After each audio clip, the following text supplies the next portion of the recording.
मुआशरे में जितना इंतशार है, जितनी बदअमन, इसका एक बड़ा सबब अदम बर्दाश्त है। हम अपने अंदर बर्दाश्त पैदा करें, किसी की राय को सुनने का हौसला पैदा करें। हमारा मिजाज क्या है? हम सुनने से ज्यादा सुनाने को तरजीह देते हैं, मानने से ज्यादा मनवाने की ख्वाहिश रखते हैं। जब कोई आदमी कोई दीन की बात भी सुना रहा होता है, हम सुनने से समझने से ज्यादा अपने दिमाग को किस तरफ लेके जाते हैं कि मैं जो सवाल केड़ा करना है, मैंने गलती कहां से पकड़नी है। ये हमारी मजमूई सोच बन चुकी है। सोच को तब्दील करने की जरूरत है। अपने अंदर बर्दाश्त पैदा करें।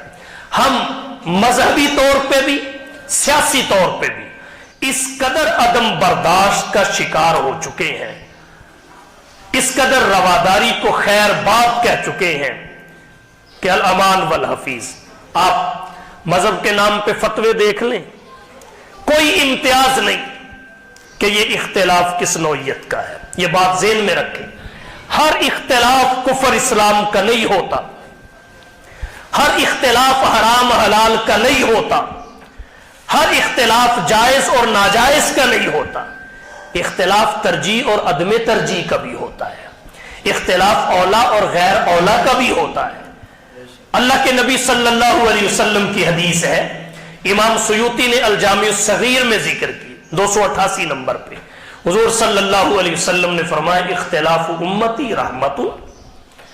तो इख्तिलाफ को इख्तिलाफ के उसूलों से करना सीखें, इख्तिलाफ के आदाब समझने की जरूरत है। हमारे यहां कुफर इस्लाम से नीचे इख्तिलाफ ही कोई नहीं, हलाल हराम से नीचे इख्तिलाफ ही कोई नहीं। एक कह रहा है यूथिये, दूसरा कह रहा है पटवारी। इस मुआशरे को हम किस तरफ लेके जा रहे हैं?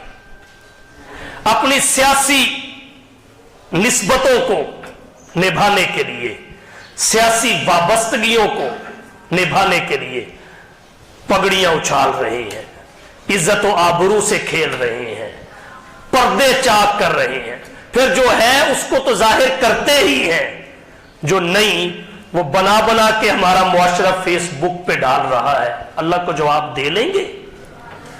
अल्लाह के गुस्से का सामना कर लेंगे? तहजीब सीखने की जरूरत है, बर्दाश्त पैदा करने की जरूरत है। इस मुआशरे में अमन हो, इत्तेहाद हो, इत्तेफाक हो, मिलजुल के रहे, एक दूसरे को बर्दाश्त करना सीखे और एक दूसरे से इख्तिलाफ तरीके के साथ करें। इस वक्त इन चीजों की बहुत जरूरत है, बहुत जरूरत है। और ये कब आएंगी? जब आप अहले इल्म के पास बैठेंगे, अहलुल्लाह के पास बैठेंगे और मदारिस का रुख करेंगे, उलमा का रुख करेंगे, खानकाहों का रुख करेंगे। वहां आपको बताया जाएगा बड़े छोटे का एहतराम कैसे करते हैं, इख्तिलाफ के आदाब क्या हैं, उसूल क्या है। इसलिए इस मुआशरे में अदम बर्दाश्त बढ़ चुकी है। बर्दाश्त को फरोग दें, तहम्मुल को फरोग दें, इख्तिलाफ के आदाब सीखें, उसूल सीखें, उसकी नौइयत देखें, इल्जाम लगाना छोड़ दें, गाली गलोच का तर्ज छोड़ दें। ये हमारी तहजीब नहीं है, ये हमारा तमद्दुन नहीं है, ये हमारा कल्चर, सकाफत और रिवायात का हिस्सा नहीं है। न मजहबी बुनियादों पे इंतशार होना चाहिए, न सियासी बुनियादों पे। मजहबी फिरका वारियत भी नुकसानदेह है, सियासी फिरका वारियत भी नुकसानदेह है। अल्लाह हम सब के अखलाक दुरुस्त करे, हमारी तरबियत को मुकम्मल फरमाए, हमारे मुल्क को अमन तरक्की की शाहराह पर गामजन फरमाए, हमारे अहवाल को बेहतर करे। व आखिर दावाना अनिल हम्दुलिल्लाह।